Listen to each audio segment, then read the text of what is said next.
Good morning student, this is your lecture number 21। इसमें हम electron beam machining के बारे में जो हमने लास्ट लेक्चर में पढ़ा था उससे आगे पढ़ेंगे। तो अब हम देखेंगे कि इसका कंस्ट्रक्शन कैसे होता है, जो इलेक्ट्रॉन गन होती है उसको कैसे बनाया जाता है और कैसे उसमें से इलेक्ट्रॉन्स निकलते हैं और इलेक्ट्रॉन किस तरह से हमारे मटेरियल को रिमूव करते हैं।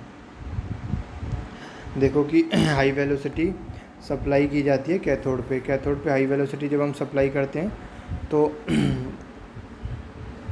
जो इलेक्ट्रॉन गन होती है वो उसको हम heart of electron beam machining कहते हैं। तो उसका जो बेसिक फंक्शन होता है वो गन का वो फ्री इलेक्ट्रॉन्स जनरेट करना होता है और एक्सीलरेट करना होता है उन्हें विद हाई वेलोसिटी और फोकस करवाना होता है एक पर्टिकुलर स्पॉट पे।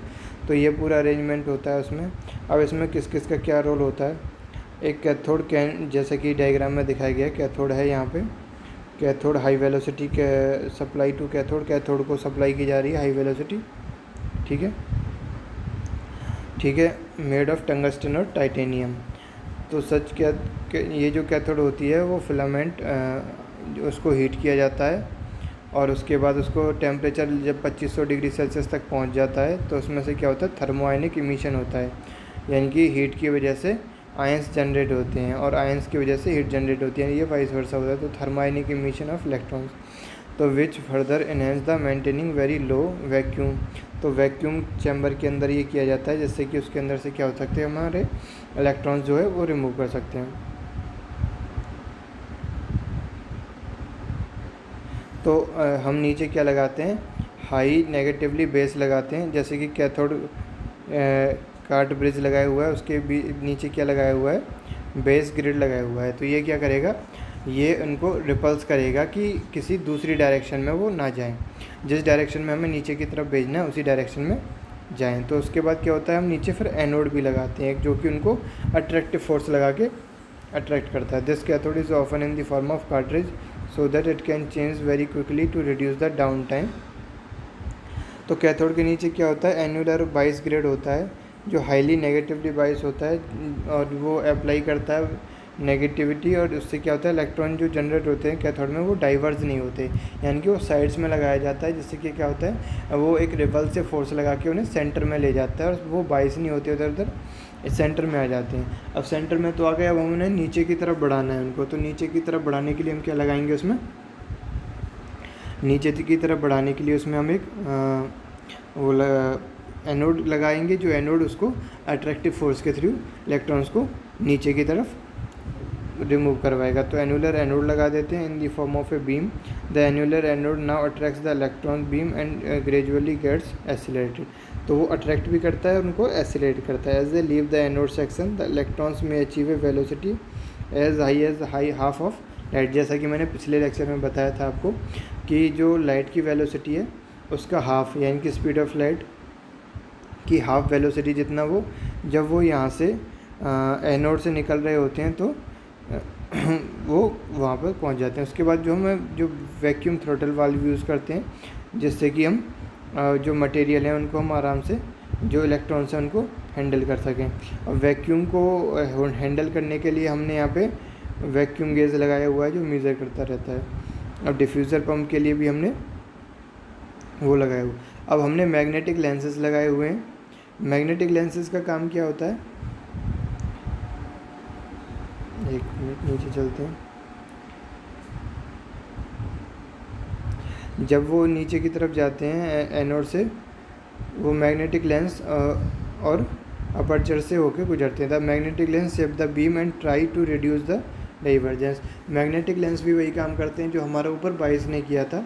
वो क्या करते हैं, रिपल से फोर्स लगा के उन्हें डाइवर्ज होने से रोकते हैं और उनको एक पर्टिकुलर शेप में, जिस शेप का हमें स्पॉट बनाना है, सपोज़ हमें अगर सर्कुलर बनाना है तो सर्कुलर शेप में वो उसे रखेंगे, अगर हमें रेक्टेंगुलर बनाना है तो रेक्टेंगुलर शेप में रखेंगे, और ट्रायंगुलर बनाना है, जिस तरह का भी शेप बनाना है मैग्नेटिक लेंस हम उस तरह से उस इंटेंसिटी के हिसाब से लगाते हैं कि उसी शेप में वो उसको ले आते हैं। Apertures on the other hand allow only the converse electrons to pass and capture the जो अपर्चर होता है नीचे, वो जो डाइवर्ज होके आ रहे हैं इधर उधर से, उनको क्या करता है, वो अट्रैक्ट करके साइड्स में उसके लगा होता है, अट्रैक्टिव फोर्स की वजह से वो अट्रैक्ट करके उनको रोक लेता है, एब्जॉर्ब कर लेता है, और जो कन्वर्ज होकर एक पर्टिकुलर शेप में आ रहे हैं उनको जाने देता है। ठीक है, this way the aperture and the magnetic lens improve the quality of electron beam. Electron beam की क्वालिटी बढ़ा देते हैं, ज़्यादा कंसनट्रेटेड कर देते हैं उसको, डाइवर्ज इलेक्ट्रॉन्स को वहाँ से हटा देते हैं। तो उसके बाद इलेक्ट्रॉन पास होते हैं फाइनल सेक्शन से, जहाँ पे इलेक्ट्रोमैग्नेटिक लेंस और डिफ्लेक्शन कॉइल लगाई जाती है। तो जो इलेक्ट्रोमैग्नेटिक लेंस होते हैं वो फोकस करते हैं इलेक्ट्रॉन बीम को बाई स्मॉल अमाउंट, जैसे कि हम डायग्राम में देख सकते हैं। देखिए, अपर्चर के बाद क्या हो गया, अपर्चर के बाद लगे हुए हैं हमारे इलेक्ट्रोमैग्नेटिक कॉइल्स और फिर डिफ्लेक्टर कॉइल्स। अब उससे पहले क्या लगा हुआ है हमारे पास, लेंस, इलेक्ट्रोमैग्नेटिक लेंस लगे हुए हैं। तो ये क्या करते हैं इसको, एक मिनट, तो जनरली बिटवीन इलेक्ट्रॉन बीम, तो small amount to improve the shape of the machine and hold. तो जो इलेक्ट्रॉन बीम गन है उससे लेके वर्क पीस तक है वो पूरा वैक्यूम के अंदर रहता है, जहाँ पे रोटेटिंग डिस्क होती हैं, जो जैसे कि अब नीचे हम लगा देते हैं, रोटेटिंग डिस्क लगा देते हैं नीचे, जो हम उससे क्या होता है, जैसे कि नॉर्मली हमने देखा होगा वो पाउडर के ढक्कन में देखा होता है, उसमें रोटेटिंग डिस्क होती है जिसमें होल्स होते हैं। तो होल्स को हम एक साइड में स्लाइड कर देते हैं तो वो बंद हो जाता है, दूसरी साइड में स्लाइड कर देते हैं तो जो डब्बे के होल और ढक्कन के होल एक साइड में आ जाते हैं तो वो ओपन हो जाता है। उसी तरह से हम नीचे होल्स बनाए रखते हैं, जब वो होल्स सीधे आ जाते हैं, डिस्क के अंदर होल आ जाता है, तो वहाँ से क्या होता है, हमारी इलेक्ट्रॉन बीम पास होती है। और जब होल के ऊपर नहीं होता है, होल नहीं होता है, तो इलेक्ट्रॉन बीम पास नहीं होती। तो इससे क्या हो जाता है, अपने आप ऑटोमेटिकली जो हमारी इलेक्ट्रॉन बीम है वो इन दी फॉर्म ऑफ पल्स हो जाती है। तो क्या होता है, वो पल्स की फॉर्म में आ जाती है। Electron beam gun are also provided with illumination facility. ठीक है, तो वर्क पॉइंट जो माउंट होता है उसमें होल्स बनाए जा सकते हैं डिफरेंट टाइप के। तो जो एक मेजर रिक्वायरमेंट और होती है ईबीएम ऑपरेशन की, तो वह है वो वैक्यूम बनाना। तो वैक्यूम जनरेट करने के लिए हमें बहुत वो करना पड़ता है, एक्यूरेसी रखनी पड़ती है उसकी हाई, और सारा कुछ करना पड़ता है। तो ये वैक्यूम जो होता है वो असेंशियल होता है। अब बात करते हैं हम नीचे, डिफ्यूज़र जो पंप होती है वो क्या करती है, वो ऑयल हीटर होती है। As the oil is heated the oil vaporize rushes upward with gradually converging structure. देखो इसमें क्या होता है, जो डिफ्यूज़र पंप होती है उससे क्या होता है, ये वैक्यूम को मेंटेन करने के लिए किया जाता है। वो ऑयल को हीट अप करता है तो ऑयल ऊपर की तरफ जाता है, जब वो ऊपर की तरफ जाएगा तो फिर नीचे की तरफ आते आते कूल डाउन हो जाता है। और उससे क्या होता है कि जो वाटर कूलर्स लगे, वो कूलिंग कॉइल्स लगी हुई होती हैं, उनके थ्रू कूल होके नीचे आ जाता है। तो अब इसके प्रोसेस पैरामीटर्स की बात करते हैं। प्रोसेस पैरामीटर क्या है, accelerating voltage, beam current, pulse duration, energy पर पल्स, पावर पर pulse, lens current, spot size and power density.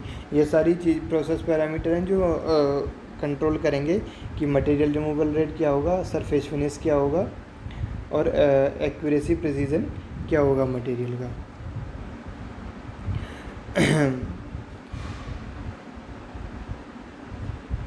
तो उसके बाद अगर हम आगे बात करते हैं तो हम इसकी एप्लीकेशंस देखेंगे।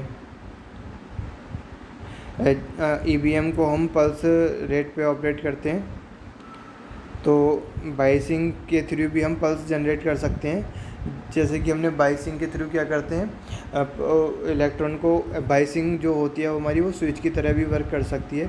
जब हम उसको एनोड और कैथोड चेंज करेंगे तो क्या होगा, वो पूरा जो हमारी इलेक्ट्रॉन जा रही है उनको कलेक्ट कर लेगा, या फिर जब हम चाहेंगे तो वो इलेक्ट्रॉन्स को जाने देगा। तो वो एज ए स्विच की तरह वर्क कर सकता है। जब हम चाहें उसको ऑन ऑफ करके उसको कंट्रोल कर सकते हैं जो हमारी इलेक्ट्रॉन बीम जनरेट हो रही है। Beam current is directly related to the number of electrons emitted. तो ठीक है, जो नंबर ऑफ़ इलेक्ट्रॉन एमिटेड होगी वही बीम करंट उसी पे डिपेंड करती है, क्योंकि वो चार्ज है, कूलाम से चार्ज होता है इलेक्ट्रॉन के ऊपर, और जो उसका रेट होगा चलने का वो कूलाम को अगर हम टाइम से dQ/dt वो होता है करंट, तो करंट जो भी होगा वो नंबर ऑफ़ इलेक्ट्रॉन्स जो रिमूव होंगे उसके ऊपर डिपेंड करेगा। तो अगर हम बीम करंट को डायरेक्टली बढ़ाएंगे तो उसकी क्या हमें ज़्यादा एनर्जी देनी पड़ेगी, पल्स में ज़्यादा एनर्जी हो जाएगी, तो उससे क्या होगा जो हमारा मटेरियल रिमूवल है वो बढ़ जाएगा। तो अब अगर हम आगे बात करें इलेक्ट्रॉन बीम प्रोसेस कैपेसिटी की, इलेक्ट्रॉन बीम की जो होल्स प्रोवाइड कर सकते हैं वो 100 micrometer to 2 mm with a depth up to 15 mm की डेप्थ तक वो प्रोवाइड कर सकते हैं। ठीक है, तो किसी भी तरह की शेप हम इसमें बना सकते हैं। तो डिफरेंट टाइप के, अब इसके स्टील से क्या होगा और एल्युमिनियम अलॉय से क्या होगा, अलग अलग यूज़ करते हैं। तो क्या होगा क्यू यानी कि डिस्चार्ज की अगर हम बात करें पर mm, तो उससे क्या होगा जो हमारा फोर्स है वो बढ़ जाएगा। अब अगर हम एडवांटेज और लिमिटेशंस की बात करें, वेरी हाई ड्रिलिंग रेट होता है, मतलब कि मटेरियल रिमूवल बहुत आसानी से हो जाता है। ये भी डिपेंड नहीं करता है इस पर कि मटेरियल हार्ड है या सॉफ्ट है, मटेरियल कंडक्टर है या नॉन कंडक्टर है, उससे ज़्यादा फ़र्क नहीं पड़ता है। बस मटेरियल जो होता है वो हीट का कंडक्टर होना चाहिए, हीटर हो जाना चाहिए मटेरियल के थ्रू, तो हम मटेरियल रिमूव कर सकते हैं। ओके, तो हमारा इलेक्ट्रॉन बीम मशीनिंग कंप्लीट हो चुका है। नेक्स्ट लेक्चर में हम प्लाज्मा आर्क मशीनिंग पढ़ेंगे।